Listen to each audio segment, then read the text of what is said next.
Değerli izləyicilər, videonu bəyənib kanala abunə olun ki, hər kəs son xəbərlərdən anında məlumatlansın.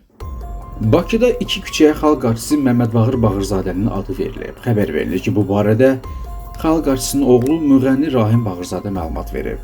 Sabunçu rayon İcra Hakimiyyətinin təşəbbüsü, Nazirlər Kabinetinin göstərişi ilə atamın doğulduğu Nardaran kəndində küçələrin birinə onun adı verilib. Həmin küçədə 99 ev yerləşir.